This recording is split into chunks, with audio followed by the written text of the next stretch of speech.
നമസ്കാരമുണ്ട്. അങ്കമാലി ടൗണിൽ നിന്ന് ഒരു 2 കിലോമീറ്റർ ഉള്ളിലേക്ക് ഒരു 750 സ്ക്വയർ ഫീറ്റ് വീടിൻ്റെ അസ്ഥിവാരം കയറിക്കൊണ്ടിരിക്കുകയാണ്. ഇതിൻ്റെ ബേസ്മെൻറ്റ് നമ്മൾ തന്നെയാണ് ചെയ്യണത്. ഇത് കോൺക്രീറ്റിലാണ് ചെയ്യണത്.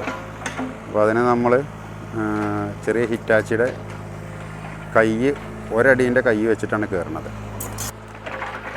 നമ്മൾ ഈ ഒരടീൻ്റെ കൈ വെച്ചിട്ട് കയറണം എന്തിനാ വെച്ചിട്ടുണ്ടെങ്കിൽ ഇത് കംപ്ലീറ്റ് ഫുള്ളായിട്ട് കോൺക്രീറ്റാണ് ചെയ്യണത് ബേസ്മെൻറ്റ്.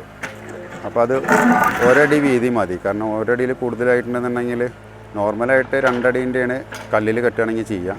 പക്ഷെ നമ്മൾ കോൺക്രീറ്റ് ആയതുകൊണ്ട് ഒരടി വീതി 1.5 അടി ഡെപ്തുമാണ് നമ്മളെ ബേസ്മെൻറ്റിന് ഉണ്ടാവുക. അപ്പോൾ അവിടെയൊക്കെ കണ്ടില്ല, നല്ല ബലമുള്ള പാറ പോലത്തെ സ്ഥലമാണ്.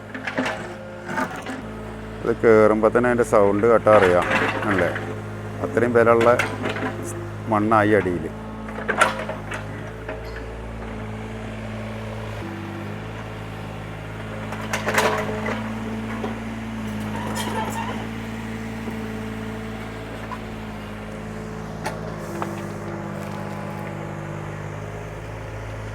നല്ല അടിപൊളി ഒരു പ്ലോട്ടാണ്. 2 സൈഡിലും ഓരോ വീടുകളുണ്ട്. പക്ഷേ ആൾക്ക് ചെറിയ വീട് മതിയാണ്ട് 750 സ്ക്വയർ ഫീറ്റിൻ്റെ ചെറിയൊരു വീടാണ് ചെയ്യണത്. നല്ല കറക്റ്റായിട്ടുള്ള ഒരു സ്ക്വയർ പ്ലോട്ടാണ്.